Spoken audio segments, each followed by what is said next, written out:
kami po, hindi na kami umaasa doon sa impeachment ni Inday, no? Ma-impeach man siya or hindi. Kung ma-impeach man siya, bonus na lang yon. Pero kung hindi naman ma-impeach, which is expected naman kasi sa mga naglalabasan po mga statement ng mga senators natin, halatang-halatang napaka-bias po nila. Meron na silang prejudgment. Ang sa amin lamang is gusto naming malaman at makita, gusto po namin makita yung mga bank accounts na ipinakita sa Congress noong Quadcom. Quadcom ba o sa ano? Nakalimutan ko na. Sa Tricom. Basta po doon sa Congress hearing, pinakita naman din yung mga pagpasok po ng mga pera na milyones. So, yun lang na, kasi pag nag-hearing na yan, manggagaling na talaga utos ng Supreme Court from the bank na ilabas po yung mga statement na yan.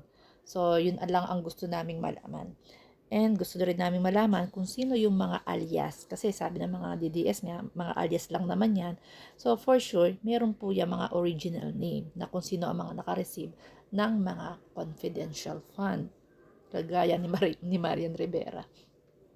Anyway, so yun lang naman. Kasi yan po ay pinaghahandaan rin naman namin sa 2028 kung sino ba ang mga senators na talagang naninilbihan sa mga Pilipino, hindi sa mga politiko. Kasi hindi ba sabi ni Inday before, gusto niya matuloy ang impeachment.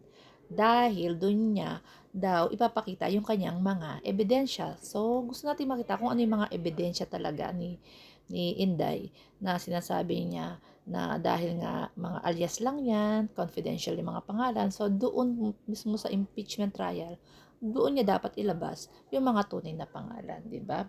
So, yun yung kasi yung tamang venue. So, let's see.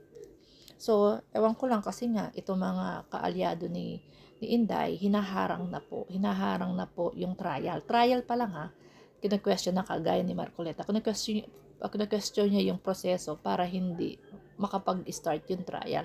Kapag hindi po na-start ang trial, means wala pong pagbubukas ng mga bank statement. And yung mga behind ng alias name.